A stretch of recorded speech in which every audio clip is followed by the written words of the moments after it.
And this morning, we're taking a look at some of the damage found in the town of Roxbury, and whether it's a small mailbox like this or even massive trees that have been snapped in half, there's no doubt that some serious storms swept through this neighborhood here. Following breaking news this morning on Madison's north side after we know one person was shot early this morning. This house behind me is destroyed. You can see the fire so intense overnight. And finding a missing 67-year-old Dodgeville woman who is considered endangered. I'm coming to you from South 3rd Street, and as you can see behind me here, there are lots of crews remaining on scene. Fire trucks, police cars.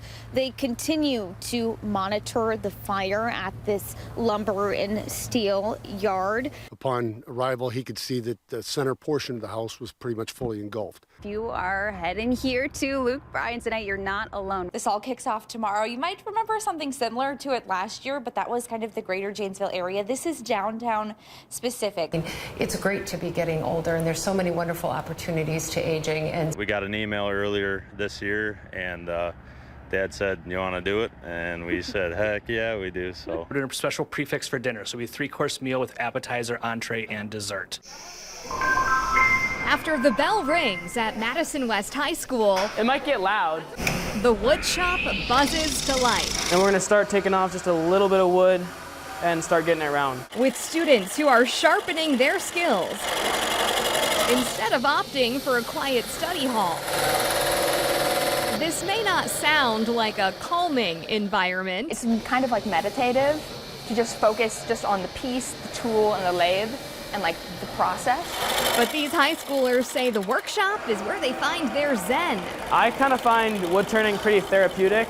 Blocking out the stress of school to focus on their projects. There's been times where I get on the lathe, start working on a project, and then all of a sudden the bell's ringing. I gotta go to math class or whatever. It's a place where I can have an hour to just make what I want and like be able to take my mind off a lot of the stresses of daily life. You know, you kind of just forget everything else that's going on in the world. The Badger woodturners volunteer their time as teachers for the class. They've been doing this for a really long time, and obviously they love it enough to come in here and deal with a bunch of high schoolers every day. Passing down the craft to the next generation. So it's really interesting to be a younger person getting into this. And there's so many experienced mentors to turn to and learn from.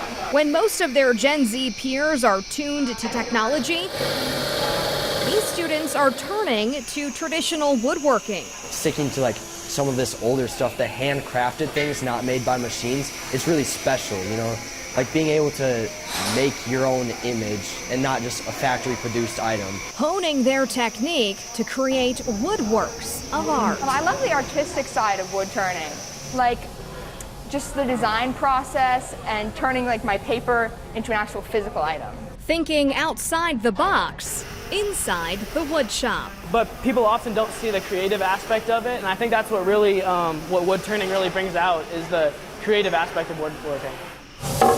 In Madison, Gabriella Rusk, WMTV 15 News. Few things in Wisconsin say winter like skating on outdoor ice. From Madison's east side, neighbors get to share a slice of pond hockey paradise under the lights. But as skating wraps for the evening, that's when volunteers say the real fun begins. Oh, I circled the Midwestern map to try to find a place like this. This is it, right here. Meet 80-year-old David Schwoerer, a Madison man who knows his way around an ice rink. His title? Ice Maker Number 1, a job Schroeder said started as a quid pro quo. We got together and they said, yeah, you can skate with us, but you gotta help maintain the ice. They probably didn't say it quite that dramatically, but but I got the picture, and that was 10 years ago. On any given day, you can find this ice maker tending to the rink at Old Brick Park, making sure conditions are just right for lacing up. We don't want to have skaters have to cope with rough spots on the ice. A man whose passion for the sport, it's people that have the same flavor and the same feeling for what pond hockey is as enduring as the ice beneath his feet. The sound is good.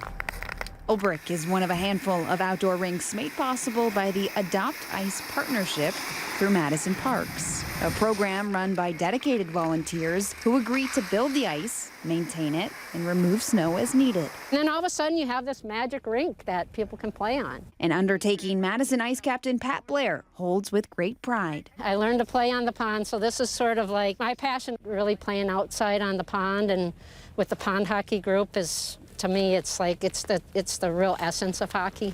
It's really the true joy space for me. A labor-intensive art form Blair says wouldn't be possible without her all-star lineup. I kind of coined David like the gem of our volunteer group. All these years, he's dependable, he's caring, he's a huge addition to our group. If we were doing this now with this wind like this, we'd be toast.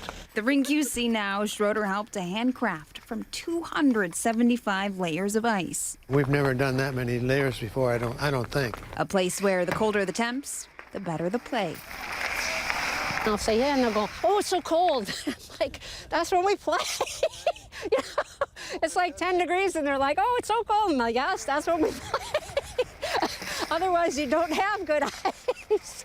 A hidden gem of winter on two fronts with a team that excites over excellent ice. It's like a kid in a candy store. In Madison. Oh, cool. Phoebe Murray, WMTV 15 News.